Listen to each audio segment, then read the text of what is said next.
Nitwa Uwase Suzike no mu karere ka Karongi umurenge wa Gikita n'ubundi nibisanzwe intara y'Uburengerazuba.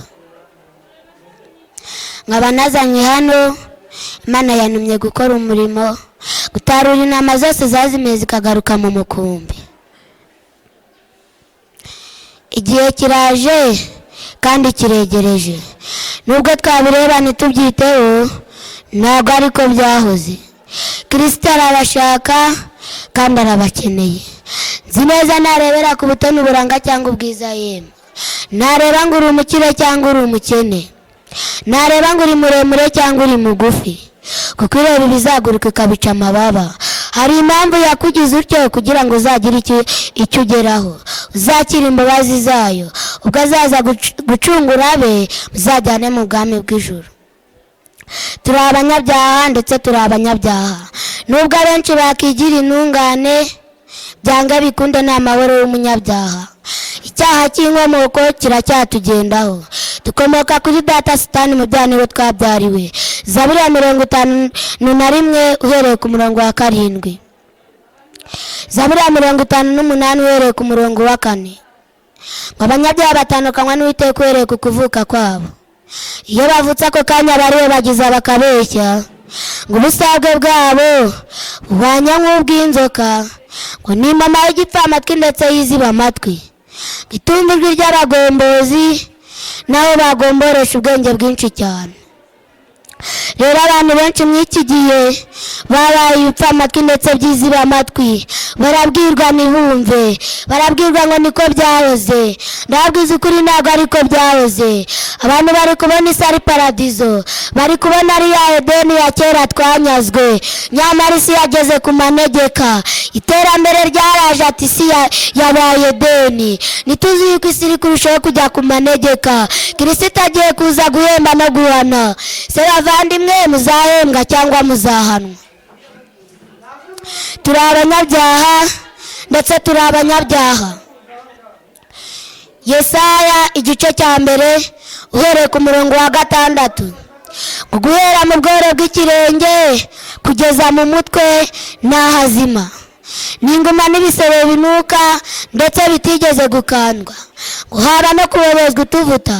Ese ku bisebe byacu ari byo byaha, utuvuta ari wo Mwuka Wera yigeze atumanukira? Ntacyo ndicyo, ndi umuntu buntu. Nagusabye ngo Umwuka Wera abamanukire, abatera ikibazo kandi ababera igisubizo, abereke ko muri abanyabyaha. Kristo agiye kuza guhemba no guhana. Nubwo abenshi bareba bakavuga ngo ni akana k'agasazi, nabwiza ukuri hahirwa abasarira muri Kristo, ndetse hahirwa abapfa bapfira mu mwami. Nzi ko na Kristo yabaye umutware w'abadayimoni. Nimushake mwumve ibyo mbabwira. None wayiswe umusazi. Icya mbere ni ukwikiriza amagara. Gusenga ntabwo biba birangiriye ngo urihamye. Reka benshi barasenga ariko ntabwo bazarica iryera. Icya mbere nimwimenyeho ikibazo aricyo cyaha. Ngo hahirwa abafite imitima ishenjaguye ndetse imenetse yemwe. Iyo mitima ishenjaguye ndetse imenetse ntabwo ari ugufata inyundo ngo ukubite ku mutima wawe, ntabwo ari ugufata umuhoro ngo usature umutima wawe. Iyo mitima ishenjaguye ndetse imenetse ni ukwimenya ubunyacyaha bwawe, ni ugasanga data wo mu ijuru ahiherereye, ugapfukama ugasenga, ugakinga amadirishya n'inzugi. Ayo madirishya n'inzugi ntabwo ari ayo mu bigaragara, ni amasoko aba ari muri wowe. Ukaba urapfukamye ugeze i Kigali, uvuye i Kigali ugiye mu kindi gihugu. Oya, iby'isi tugomba kubiha umugongo tukerekeza amaso ku Uwiteka. Bavandimwe, ibyo mbabwira si urwenya, ibyo mbabwira si ibiganiro bisanzwe. Nimwimenye ikibazo ko muri abanyabyaha. Isi igiye kurangira siko byahoze, nubwo ariko twakibwira siko byahoze. Byaba bibabaje tubuze isi n'ijuru rikabura. Ngaho nimba tubuze isi ntiduharanira ijuru. Byaba bibabaje abandi barariye abandi baranyweye, twebwe tugakomba amasahane tukabura ijuru, twebwe tukarya imbetezi tukabura ijuru. Bavandimwe ndababwiza ukuri, nimukorere ijuru bigishoboka. Nk'uko Sitefano yatewe amabuye, imbabazi ku Bayuda zigakurwaho, uko byabanze niko bizasubira, nako bigiye kugenda, imbabazi Uwiteka zigakurwaho, icyaha n'igisa nacyo kigiye kongera gisubireho. Ibyaha byaratangiye, mbere mwarihanganaga mugacisha make, ariko ubu umwana arica umubyeyi, umubyeyi agahinduka umwana. Ishyari, urwangano n'amashyari byaratangiye, ngo nuko dufite amaso ntiturebe, tukaba dufite amatwi ntitwumve. Ndababwiza ukuri, nimugura utuvuta two gusiga ku maso yanyu mubashe kubona. Yesu agiye kuza guhemba no guhana vuba bidatinze. Turwara ibicurane tugataka, yemwe tukarwara malariya tugataka. Iyi korona yakangaranyije abantu benshi, yewe umujinya w'Uwiteka we tuzawuhungiraho, ko icyorezo kovide cyadukangaranyije bingana gutya. Ubu umujinya w'Uwiteka tuzawuhungirahe? Umutware w'abatware waremye isi n'ijuru bizagenda gute? Ntabwo uzacukura ubutaka bw'Uwiteka ngo ujye kwihishamo, hoya, ntabwo bizashoboka. Ubutaka bw'Uwiteka buzakuruka ku isari ya data n'ibirimo ari iby'Uwiteka. Nimushake mwishakire utuvuta two gusiga ku maso yanyu mubashe kubona.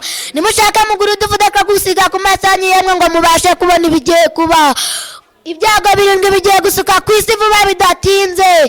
Ishyanga rizatera ibindi shyanga. Nubwo tubitse amabibiriya ntidusome, tukaba tubitse ibitabo mu mavarisi tukabyegura ku cyumweru no ku isabato, mu minsi iri imbere ntitugifate. Ishyanga rigiye gutera irindi shyanga, yemwe indwara z'ibyorezo zarabaye, imishyitsi yarabaye, ntitubireba. Igisigaye ni uko ibyago birindwi bigiye gusuka ari byo umujinya w'Uwiteka. Ese umujinya w'Uwiteka uzawuhungira he? Nta handi ubuhungiro buri uretse kuri Kristo gusa, nta handi, nta naho. Nimushake mwikirize amagara bigishoboka, nimushake mwikirize amagara bigishoboka. Ezekiyeli 34 uhereye ku murongo wa 6. Nuko yagutambutse wigaragura mu ivata ryawe, arakubwira ngo nukuri uva mu ivata ryawe unsange. Nuko rero data bavandimwe ndababwiza ukuri, nimuve mu ivata ryanyu ari byo byaha, musange Uwiteka. Igihe kikiriho, imbabazi ziracyariho. Nimusange Uwiteka bigishoboka, nimusange Uwiteka bigishoboka, nimusange Uwiteka bigishoboka. Iyi niyo ndunduro y'ijambo, byose byarumvishwe. Urugingo rukora icyaha rwose ruzapfa. Umwana ntazahorwa ibyaha bya se, ndetse n'umubyeyi ntazahorwa ibyaha bye by'umwana. Rero ndababwiza ukuri, buri muntu ni ku giti cye, buri muntu ni ku giti cye. Kristo ntabwo azaza kukureba ngo akujyanane n'umugabo, ntabwo umugabo azazamuka ngo agufate akaboko muzamukane, ntabwo umwana azazamuka ngo akujyane mu ijuru. Buri muntu ni ku giti cye. Umwenda utabukamo kabiri byabisobanuye ngo buri wese niyigerereyo. Buri muntu wese agomba kwigererayo, bavandimwe, buri muntu wese agomba kwigererayo. Tuzi neza yuko mbere umutambyi yabaga arahera, akanihira ibizira biri gukorerwa mu iyi si, akaririra n'abantu ibizira bari gukora, Imana ikabaha impongano ikabakiza. Ariko umwenda watabutsemo kabiri buri muntu agomba kwigererayo. Buri muntu niyigire ku mavi, yemwe buri muntu niyigire ku mavi bigishoboka. Inama yo kujya ku mavi, icyambere ni ukwimenyaho ikibazo ko muri abanyabyaha. Ngo hahirwa abafite imitima ishenjaguye ndetse imenetse. Iyo mitima ishenjaguye ndetse imenetse nibyo nahoze mbabwira, ntabwo ari ugufata inyundo cyangwa umuhoro. Imitima ishenjaguye ndetse imenetse ni ukwimenyaho ikibazo ko muri abanyabyaha, ni uko Kristo abatera ikibazo kandi ababera igisubizo.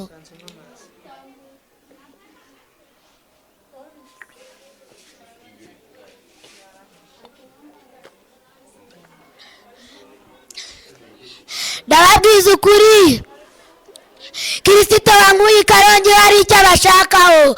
Akaboko ke karacyabarambuyeho, ntabwo kari kabakurwaho, ariko ni igihe gito bikarangira. Uwera kera uwandura akagumya akandura, akagumya akivuruguta mu isaye y'ibyaha.